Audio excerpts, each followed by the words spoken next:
दोस्तों तो इस वीडियो में बात करेंगे दो और अपकमिंग आईपीओ के बारे में। तो मार्केट में जल्द ही आपको दो बड़े आईपीओ आते हुए देखने को मिलने वाले हैं। तो एक है हीरो फिनकोर फाइनेंस का आईपीओ और दूसरा है जेएसडब्ल्यू सीमेंट का आईपीओ। तो चलिए वीडियो को शुरू करते हैं। लेकिन इससे पहले कि मैं वीडियो को शुरू करूं, अगर आप इस चैनल पर पहली बार विजिट कर रहे हैं या फिर आपने चैनल अब तक सब्सक्राइब नहीं किया है तो चैनल को सब्सक्राइब कर लें और वीडियो को भी लाइक कर दें। तो हीरो फिनकोर फाइनेंस आईपीओ के बारे में बात करें तो ये हीरो मोटोकॉर्प जो कि टू व्हीलर बनाने वाली कंपनी है, तो उसकी ही सब्सिडरी कंपनी है। और ये कंपनी आईपीओ के जरिए 3,668 करोड़ रुपए रेज करने वाली है। यानी कि आईपीओ का साइज 3,668 करोड़ रुपए होने वाला है। तो ये आईपीओ मिक्स आईपीओ रहेगा, यानी कि इसमें फ्रेश इशू भी होने वाला है, साथ में ऑफर फॉर सेल भी रहेगा। तो आईपीओ में 2100 करोड़ के फ्रेश इशू होने वाले हैं और 1568 करोड़ रुपए का ऑफर फॉर सेल होने वाला है।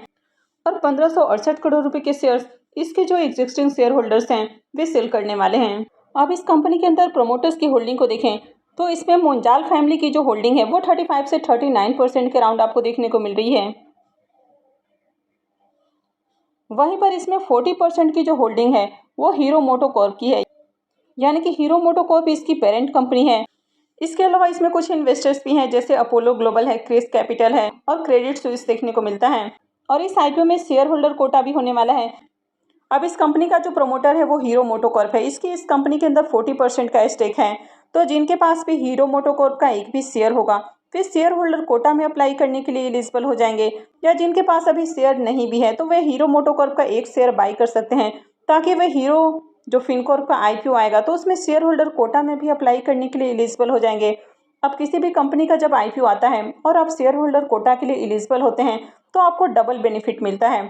यानी कि एक तो आप जो एचएनआई से रिटेल पोर्शन होता है, जैसे कि आप बाकी सारे आईपीओ में अप्लाई करते हैं तो आप एचएनआई पोर्शन से अप्लाई करते हैं या फिर आप रिटेल पोर्शन से अप्लाई करते हैं, तो वैसे आप उस आईपीओ में भी अप्लाई कर पाएंगे। इसके अलावा आप एक और कैटेगरी से भी अप्लाई कर पाएंगे, यानी कि आप एक ही आईपीओ में दो एप्लीकेशंस लगा पाएंगे। तो एक आप रिटेल या एचएनआई पोर्शन से अप्लाई कर सकते हैं। इसके अलावा आप शेयर होल्डर कैटेगरी से भी अप्लाई कर पाएंगे, यानी कि एक आईपीओ में आप दो बार अप्लाई कर पाएंगे। तो अगर आप किसी भी आईपीओ में दो बार अप्लाई करते हैं तो आपकी ऑलरेडी अलॉटमेंट मिलने के जो चांसेस है वो इंक्रीज हो जाते हैं। तो अगर आपके पास भी हीरो मोटोकॉर्प का एक भी शेयर नहीं है तो आप अभी से एक शेयर बाई करके रख सकते हैं। तो कोई भी कंपनी जब अपना आईपीओ लाने के लिए आरएचपी फाइल करती है तो कभी भी उसके डेट अनाउंस नहीं किए जाते हैं। जब आरएचपी फाइल हो जाता है तो उसके बाद ही आपको पता चलता है। तो इसलिए कब कौन सी कंपनी आरएचपी फाइल करने वाली है, यानी कि किस आईपीओ का आरएचपी कब फाइल होने वाला है, ये कभी भी आपको पता नहीं चलता है। जब सेबी के पास आरएचपी फाइल हो जाता है उसके बाद ही आपको पता चलता है। और जब आरएचपी फाइल हो जाता है तो उसके बाद अगर आप शेयर बाई करते हैं, यानी कि शेयर होल्डर कोटा के लिए आप इनकी पेरेंट कंपनी का शेयर बाई करते हैं, तो फिर आप एलिजिबल नहीं रहते हैं।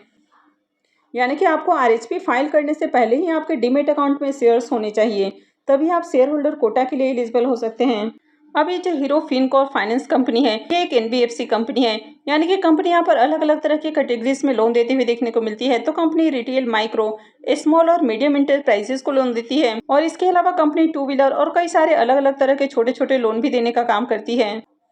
अब मार्च 2024 तक इस कंपनी का जो AUM है वो 51,821 करोड़ का देखने को मिल रहा है।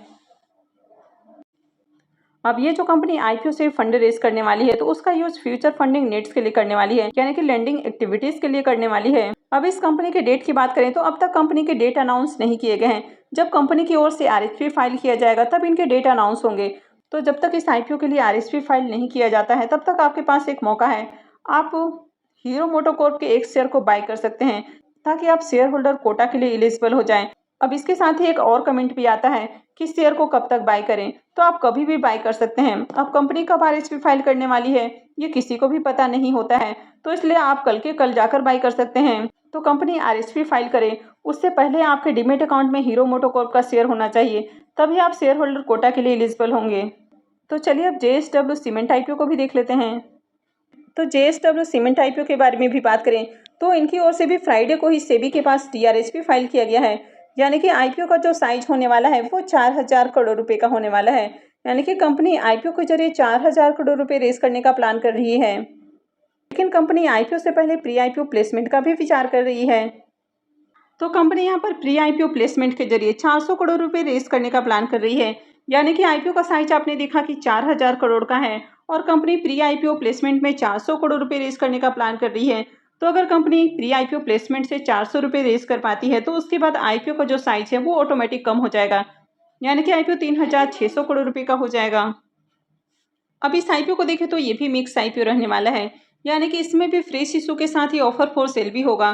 तो इसमें 2000 करोड़ रुपए का फ्रेश इशू होने वाला है और 2000 करोड़ रुपए का ऑफर फॉर सेल भी होने वाला है, यानी कि जो फ्रेश इशू आईपीओ होने वाला है उसका 20% प्री आईपीओ प्लेसमेंट किया जाएगा, यानी 2000 करोड़ का 20%, यानी कि 400 करोड़ रुपए का प्री आईपीओ प्लेसमेंट रहेगा। तो जो फ्रेश इशू का साइज है 2000 करोड़ का, तो वो घट के 1600 करोड़ रुपए का हो जाएगा। ये कंपनी आईपीओ के जरिए जो फंड रेज करने वाली है तो उसमें से 800 करोड़ रुपए नए सीमेंट यूनिट लगाने के लिए राजस्थान के अंदर करेगी।